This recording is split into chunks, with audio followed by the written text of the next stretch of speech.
Olá, seu software realmente superdimensiona obras pequenas? Regularmente você vai entrar em grupos de engenharia e você vai ver engenheiros reclamando que o software deles coloca muito aço ou precisa de uma seção muito maior do que precisa na prática. E mal ou bem, essa reclamação, se houver um contexto adequado, é real. Ok? Tá? Primeiro, 90% das vezes não é realmente superdimensionamento reclamação. Você abre um grupo de engenharia e você vai ver um monte de engenheiro falando que os softwares dimensionam e que pode tirar ferro, que dá para reduzir o coeficiente de segurança e que ele fez um projeto, no projeto tinha 8 ferros de 20 e daí chegou na obra, o pedreiro falou que se colocasse 4 ferros de 10, a estrutura existia, já fez obras similares, com 4 ferros 10 está de pé. Bom, 90% das vezes, tirando, claro, no seu caso, tá? Porque às vezes você reclamou realmente era superdimensionamento, mas em todos os outros casos, essas reclamações são consequências de não entender como otimizar uma estrutura, pilotar software sem conhecimento técnico adequado e fuga de culpa. Fuga de culpa é o quê? O marceneiro ruim reclama do martelo dele, ok? Que o martelo que é ruim na prática. Tá? Vamos lembrar que o software nada mais é do que uma calculadora. Ele não consegue sabotar seus projetos, ele não tem intenções ruins contra seu projeto, tá? E ele não vai conseguir, até hoje eu nunca vi, o CPCAD chegar na obra e trocar a prancha que eu enviei por uma prancha igual, só que com mais aço. Isso nunca aconteceu. Aí eu acredito que o EBERIC TQS também isso não vai acontecer, de você imprimir um projeto lá, tá com tantos ferros, daí você chega lá e quando vê, você pega o EBERIC lá colocando mais armadura numa viga. Não, isso não acontece.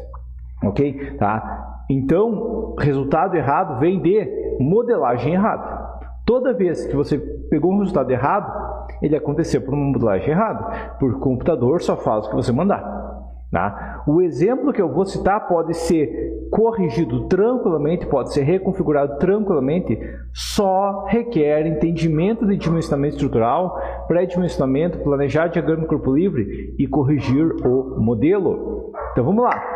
Como que funciona esse superdimensionamento? Bom, eu criei dois modelos praticamente idênticos, exceto que um deles está errado e um deles foi corrigido.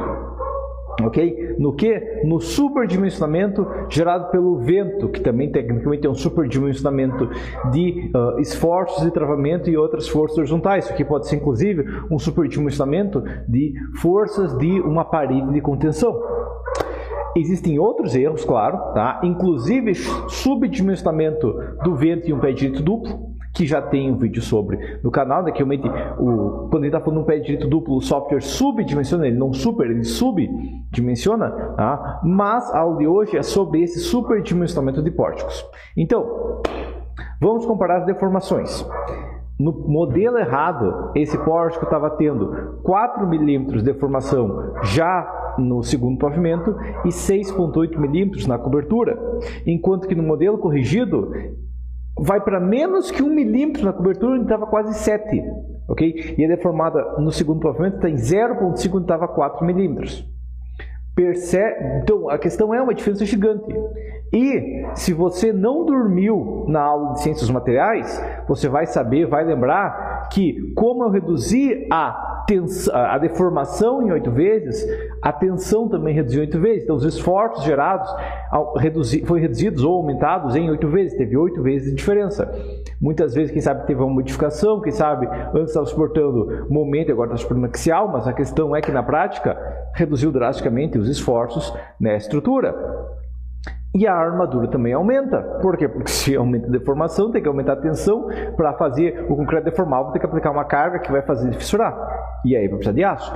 Então, vamos comparar as armaduras. O pilar central, que eu estou demonstrando aqui, ó, porque é o pilar central, digamos, o pilar mais rígido, que no mecanismo de pórtico, o tratamento vai suportar quase todos os esforços de vento, está no modelo errado com 8 ferros de 16, imaginando que esse pórtico aqui seja um pórtico de contravento, enquanto que no modelo corrigido ele foi para 6 de 10, ok? Tá? mínimo de um pilar desse porte aqui é 6 de 10, mas a questão é 8 de 16 para 6 de 10, eu estou reduzindo de 16 centímetros quadrados de aço para 4,8, ok? Eu estou tirando mais de 2/3, tá? 70% do aço está sendo removido. Então, só isso é a diferença gigante, e esse é o principal ponto. Mas também, o momento do fator nas vigas teve uma modificação. Enquanto que no modelo corrigido o momento positivo máximo é 2,6, no modelo original era 3 tons/força-metro. Enquanto que no modelo corrigido o momento negativo máximo está sendo de 5 tons/força-metro, no modelo errado era 8. Ok? E inclusive está gerando negativo na borda, onde tem 2 contra 4 tons/força-metro. Claro, quando o vento inverter, vai inverter os esforços, então essa viga vai ter que ser toda armada para 8 tons/força-metro. A questão crítica é o quê? Que teve um aumento de um momento ator considerável tanto nas vigas quanto nos pilares. Ok? Isso aumenta ou reduz a armadura proporcionalmente. Ok?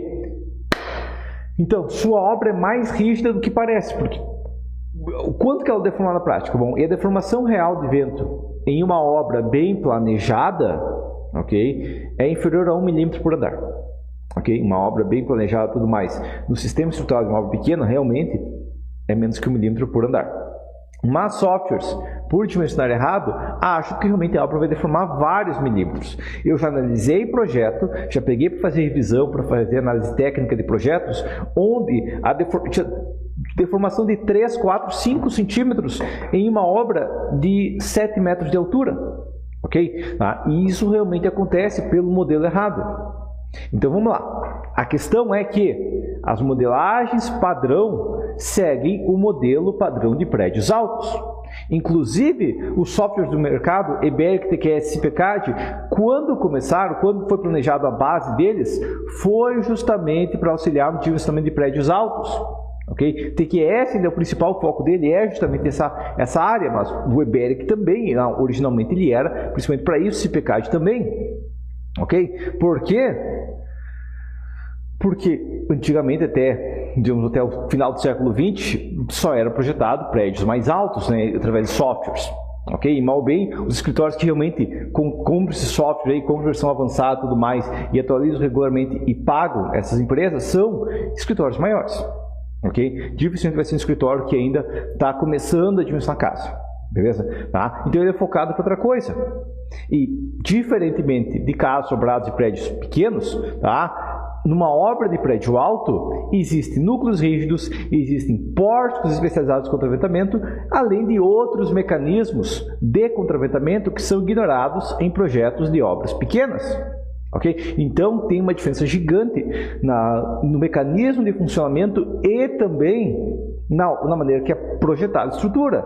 E, infelizmente, não é o que eu ensino, não é o que eu demonstro, não é o que eu faço, mas eu já vi muito engenheiro projetando e, inclusive, já vi professor falando o seguinte: você projeta baseado nas cargas gravitacionais e daí você liga o vento. E daí, como que a gente planeja uma estrutura com vento? Obra pequena não precisa. É uma maluquice completa, porque o vento ainda existe numa obra de menor porte. Você vai dizer, o vento é menor. Sim, mas tudo é menor numa obra de menor porte. Ok? Ele tem que ser considerado igualmente, só que tem que ser feito já na concepção, não só ir lá no software e ativar vento e esquecer como que a estrutura vai trabalhar e planejar ela adequadamente. Ok? Então, qual que é o erro? O erro é se limitar a concreto armado e esquecer que um pórtico tem deformações horizontais muito maior que uma parede. Ok? Principalmente quando é um pórtico de peças pequenas, que é o padrão que você vai ver em uma obra de pequeno porte. Ok? Mesmo que eu não considere a alvenaria amarrada, mesmo que eu não queira considerar a alvenaria na parte vertical da obra, na maior parte das vezes, mesmo seja uma obra complexa, sem padronização de nem seria possível adequadamente, boa parte da obra está suportada pela alvenaria amarrada, ainda é possível a utilização de pelo menos 2 pórticos por eixo que absorvam as forças horizontais. Foi essa a correção naquele modelo, ok? Eu só fui naquele modelo e informei o software que de uns 3 pilares, né, entre 2 pilares, tinha uma parede de tijolo de 14 centímetros de 1,5 MPa. Isso é outra questão. Se eu estou falando de um prédio de 8 pavimentos, uma parede dessas não vai ser capaz de suportar toda a força horizontal gerada. pela carga de vento, tá? Eu utilizei isso em prédios, mas sobre a parede de blocos de uma resistência maior, ok? Mais larga também, não só um ponto, mas a questão é, em uma obra de pequeno porte, esse tipo de alvenaria consegue exportar tranquilamente, ele pode até dimensionar isso aqui tranquilamente pelo anexo D da NBR 16868, que já é válido desde 2020, e softwares 2022 ainda não calculam corretamente, tá?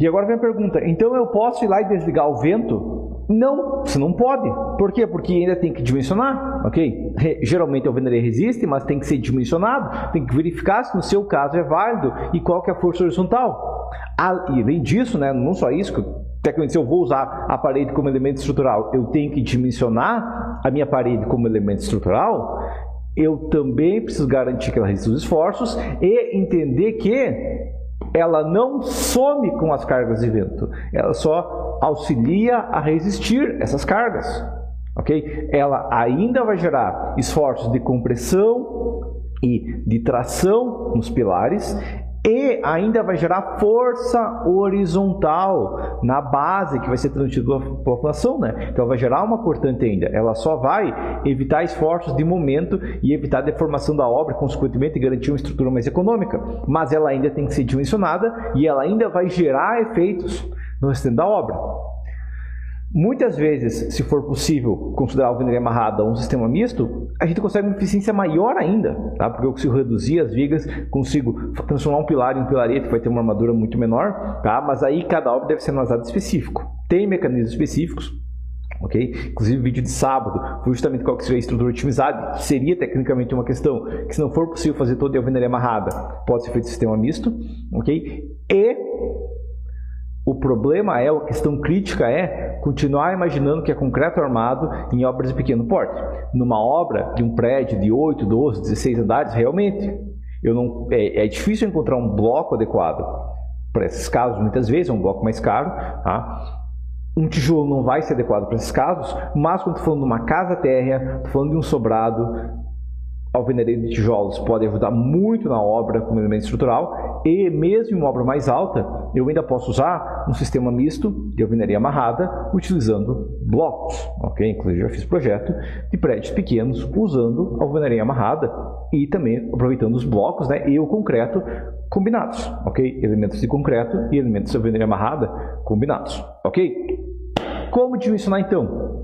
Seguindo o anexo da 16868, ok? Esse é o anexo aqui, ó, anexo D, BR 16868, alvenaria participante, ok? As dimensões tanto da alvenaria quanto da estrutura devem ser consideradas e afetam quanto da alvenaria é possível engajar, ok? Então, se aumentar o pilar, se diminuir o pilar, se aumentar a espessura da parede, mudar a resistência do bloco entre os fatores, isso aqui vai mudar drasticamente quanto da alvenaria eu consigo engajar. Mudar a espessura da alvenaria, inclusive, vai modificar esses efeitos, tá? Então, isso aqui tem que ser considerado, tá? E a rigidez da alvenaria também deve ser considerada, tem que garantir, e eu tenho que, dentro do meu modelo estrutural, saber. Eu tenho uma rigidez específica da alvenaria e ela consegue resistir cargas com essa rigidez, tá? Porque ela não vai pegar todas as cargas, não. Depende da rigidez da estrutura. Inclusive, muitas vezes eu posso ter uma alvenaria que nem consegue suportar os efeitos se eu fizer ela muito mal feita. Okay? Então, assim como qualquer estrutura, de maneira a garantir estabilidade, é necessário 2 pontos com alta rigidez. Então, é o ideal que já no projeto eu planejo. Ok, eu vou ter paredes que eu vou aproveitar no contraventamento da obra. Talvez não consiga fazer toda a alvenaria amarrada, mas eu consigo pegar algumas paredes pelo menos e aproveitar no contraventamento. Essas paredes, onde que eu vou posicionar, onde que eu posso posicionar elas, onde eu posso planejar esse ponto de rigidez adequado?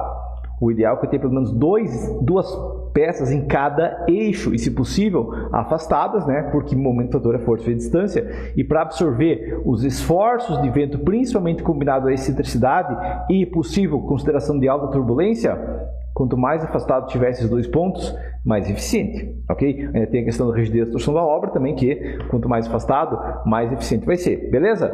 E Se você quiser, eu demonstrando na prática como que é esse dimensionamento passo a passo, aplicando isso aqui numa obra e otimizando uma obra, dentro do meu curso de estruturas mistas, de concreto armado mais parede estrutural, eu abordo justamente como considerar essa interação. Se você já é aluno de um dos dois cursos, ou se você é aluno do avançado, tudo que está no básico, todo mundo que comprou avançado tem o básico de brinde, ok? Mas a questão é, se você já é aluno de um dos cursos, quando compra outro curso, você ganha esse curso de estruturas mistas de bônus, ok? E também o contrário acontece, você compra esse curso de estruturas mistas, você ganha os dois cursos base dentro desse curso, ok? Então, link aí na descrição do YouTube, ok? Dentro desse curso também podemos mostrar outras questões, tem até um vídeo da apresentação do curso, mas por enquanto é isso. Então, lembre, você consegue uma otimização muito maior se você considerar a alvenaria que realmente vai existir na obra.